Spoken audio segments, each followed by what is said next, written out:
the use of pornography, whether or not pornography or the use of pornography is wrong. We're going to address that question. But before I get there, I'd like to ask you the favor of subscribing to the channel, because that is a great way for you to give me feedback that you're getting value out of this content that we're preparing for you.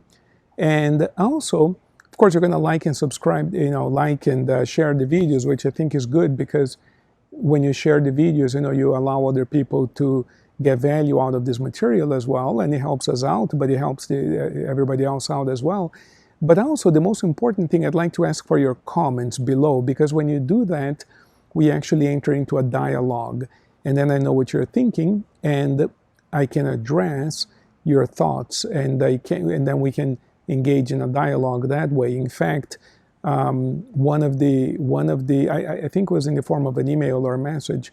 There's this idea of, but is it wrong? Because in a previous video about pornography, I said that I didn't want to engage in this conversation about whether or not the use of pornography is wrong, right? Because I said that that's a moral issue, and I would leave that to the theologian, not to the therapist or the philosopher. And it's a moral issue, and moral issues are typically dealt with by theologians. I'm not a theologian, I'm a philosopher, and so we can address this from a different perspective. Rather than answer the question, is this wrong or not, I'd like to invite you to consider something. And what I'm going to invite you to consider has nothing to do with pornography. It has to do with diet. Now, regardless of how you choose to feed your body, no doubt you're familiar with veganism, vegetarianism, people who eat meat, people who don't eat meat. You're familiar with all of that stuff, right? So there's a movement called veganism. Now, I do not identify as a vegan, and I do not think of myself as an expert on veganism. So don't quote me on this. But I have spoken to a lot of people who do consider themselves to be vegan, and a couple of my daughters for a while considered themselves to be vegan as well. And my adult, I have 4 daughters, 2 adult and 2 young, and my adult daughter, all 4 of my daughters are unbelievably wise, but the adult ones, we have different kinds of conversations because they're adults. And one day I asked them what veganism was about, because I was approaching the question from the perspective of health and amino acids and protein, that kind of thing, vitamins, right, B12 and that kind of thing. And they said, well, it's really not about that. That's their take on it. This conversation happened many years ago, but it never left me, caused an impression on me. And I have done quite a bit of investigation on this idea ever since they told me this. And they said, look, animals are live entities, and when we kill an animal to eat it, it's okay if we had no choice. If we live in a world where there is no other food supply and I'm dying, I see an animal, I kill it and I eat it, I save my life, I guess that's okay. But in a world where we have so many choices, there's no need to take that life in order to feed myself. So the point I'm making is this, and I'm not attempting to convince you to be a vegan. I'm not a vegan. That's not the point of this conversation. I just want to draw an analogy here, right? So in philosophy, we deal a lot with arguments by analogy. So pay attention to what she's saying to me.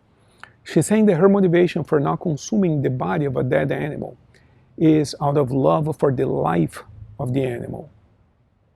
Why kill that animal? Why take that life to give me life through feeding if I can sustain my life by eating a plant instead? And then you say, well, but isn't the plant also alive? Yes, but the plant is a little bit different. The plant doesn't have a nervous system. The plant is alive, yes, but in a different way.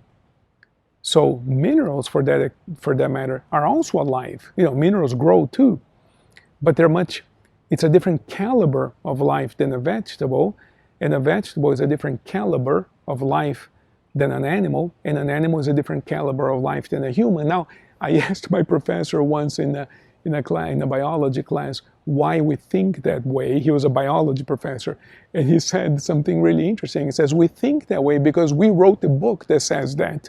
If a plant wrote the book, they would say the plants are at the top of the pyramid, right? So yeah, so we call this in philosophy speciesism. We think that our species is best. And so we are prejudiced in favor of our species and we think of ourselves as more important than other species. But all of that stuff aside, there's a point to this that goes back to pornography. If I could sensitize your heart, not trying to convince you to become vegan, but if I could sensitize your heart to the fact that when we eat the body of an animal, when we eat that flesh, in order for me to consume that flesh, that life was lost, right? And then you say to me, yeah, but you gained life because you ate it. Yeah, so the life was transferred, but that animal ceased to exist. Here's what I want to sensitize your heart to. Stay with me on this one. Could you see how a person could potentially become sensitized to the idea of loving that life so much to the degree that they wouldn't want to eat that animal? It's like me saying to you, suppose that you eat meat, but you have your dog, and your dog is really important to you. And then I say, why don't you eat your dog? You eat that cow, why don't you eat this dog? Say, you're kidding me? This is my dog. What are you talking about? I know. Point is that you love that dog. And because you love that dog, you're not willing to consume it.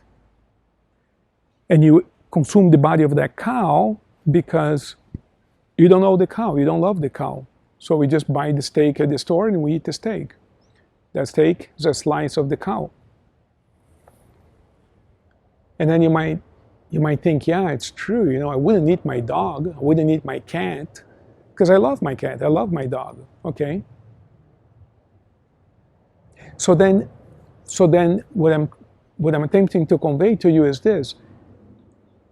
The moment that you can recognize that you love your dog, let's say, and because you love, you wouldn't consume it, you realize that when we consume pornography, we're taking something away from those people. And you might say to me, oh, come on, don't be silly. They're having a great time. They're having sex all day long, and they're getting paid for it.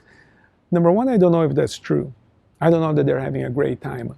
I haven't done that job, so I cannot tell you. From what I have read, it's a very difficult job.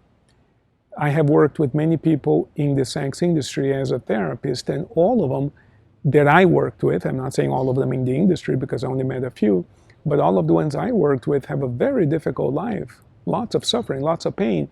I have never worked with somebody in the sex industry who isn't also a drug user, and a great deal of the need for the drug is to be able to perform their job because it is so uncomfortable. So I'm not sure that they're having a great time. My perspective from a therapist is that they're not. Now, the question is this: why then would I consume that product if I know that the production of that product is generating pain for that person? If you tell me, I don't care, I'm still getting enjoyment out of it, it is no different from saying, I stole my neighbor's car because I like it. And if I asked you, but dude, if you steal your neighbor's car, you're creating pain for your neighbor. I don't care, I just want that car. I doubt you would do that.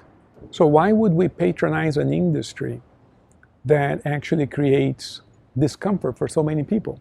Perhaps everything that I have said up until now has not convinced you of anything. Remember, I'm not trying to convince you of anything, but I'm trying to make a point here.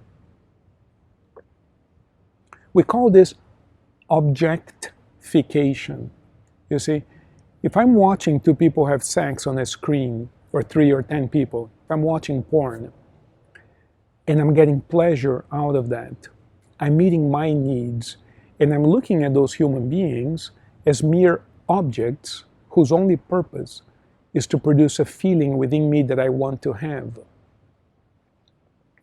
What would happen if suddenly I looked into the eyes of those actors and actresses and saw them for the human being that they are? Like your sister, like your mother, like your neighbor, like your aunt, like your father, like your brother, a human being. Suddenly, do you really think you would have the same experience with pornography if those were to you an actual human being that you care about? Do you think the pornographic experience would be the same for you? I've helped hundreds of men get off of porn, and sooner or later we get into this conversation, and when they see it, they never go back. They never go back. When they see that, yeah, it's true. To me, it's only an image on the screen, and it's an object. whose only purpose for existing is to produce a feeling within me. But there's nobody there, you see? Yeah. What if you stop to think about the fact that there is in fact somebody there, and it's a human being? Suddenly it's like, well, I don't know about this. It doesn't quite feel the same anymore. Exactly. So is it right or wrong? I don't know.